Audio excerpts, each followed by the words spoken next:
last night really didn't go the way that I thought it was going to go with this car, and I was pretty upset.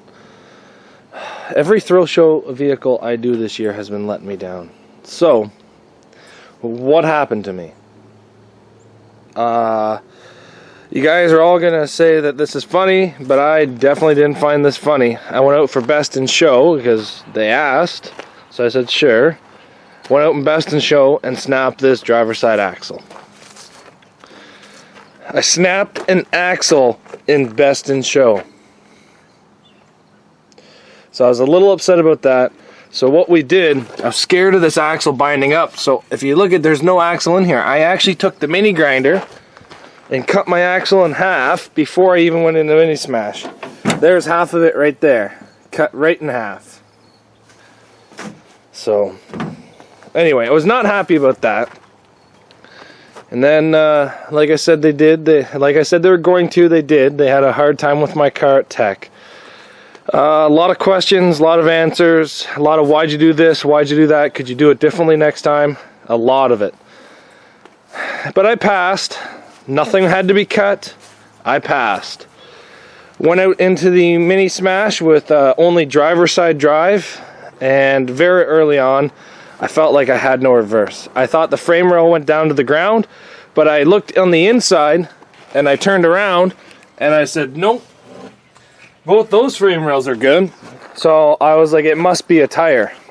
I was right. I thought it was just maybe the trailing arm snapped. But no, it's a much harder fix. The actual spindle snapped on this side. So with this spindle broken, this is a hard job to replace, is this broken spindle.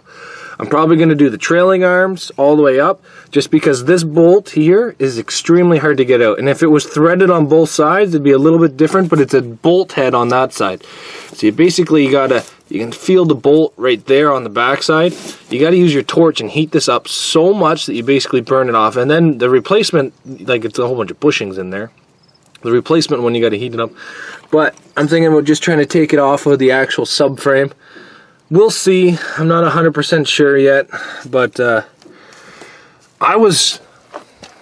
best way to put it, I was just a little upset at the demolition derby. But other than that, the car held up really good.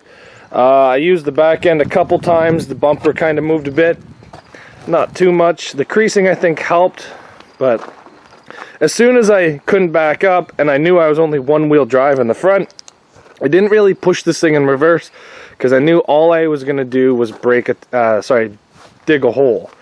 Now what ended up happening to me is I ended up digging a hole. I was a little nervous of these rims going in. This is my first time using them, but honestly they worked pretty good.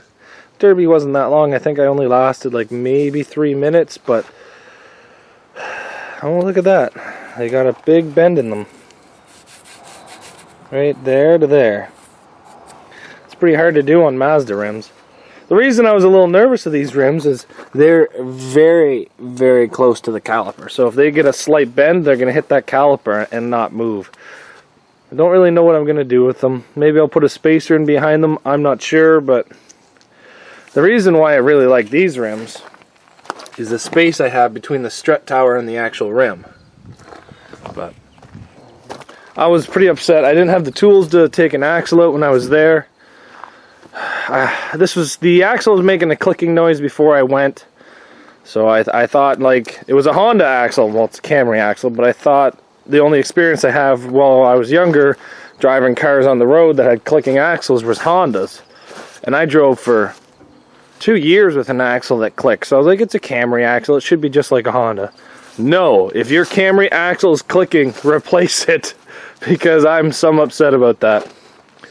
But why does that one have more space? I don't know. Oh, I don't know. I just noticed that one rim has more space than the other. Oh well. Couple passenger side shots, nothing too impressive. This side here on the back, the spindle is not broken, but the strut is bent about 90 degrees. Let's see if we can get in there and take a look. Can you guys see that? Ratchet strap in the way. There you go. See her there? she's got a massive kink in her. So we'll be fixing this side, just putting a new strut into this side. These tires here, I thought they're going to be great. They looked amazing, but realistically, I think they're too wide, and I think they stuck out just a little bit too far. I should have went with my normal 12-inch tires on the back, but I had these 10s, so I figured I'd try them. But now, I don't think I'm ever going to run these things again. I think I'm going to check to see if the other side fills back up with air, and then I'll trade them to my father for something different, because he's got a trailer, and he told me these tires would be perfect on his trailer. I told him they're not damaged, so he'll get them. But like this side here on the back, it looks the exact same way I went. I got a dent on my passenger rear door. But so basically what I have to change is one spindle, one strut in the back, an axle in the front. I don't know. I might lower the car down a bit in the front. Not 100% sure. Everybody's telling me that's probably why I'm breaking axles, because of how tall this car is in the front, but I don't know. Car ran great. The Honda Civic rad did get hot. I just have carpet floor mats over everything because it was supposed to rain last night. Didn't, but I just rather be prepared. Put the little box over top of the intake. But what else happened last night? I was just so upset. The Best in Show axle braking was horrible. I did get another shifter while I was at the Demolition Derby though. A buddy of mine starting to make these. So, I don't know if too many of you guys know the aftermarket world of shifting, but that right there is for Alumina. Or not just Alumina, but a W body.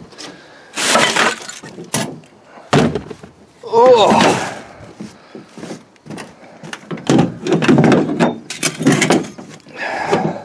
There we go. Let me just spin it around. There you go. So there's the shifter I got last night. I like it, and it comes with a piece for Luminas or W bodies, 3.1 transmissions. Now it also comes with a piece for Toyota Camrys, but I told him I already have lots of Toyota Camry stuff, so just keep it. Has my number cut into it custom.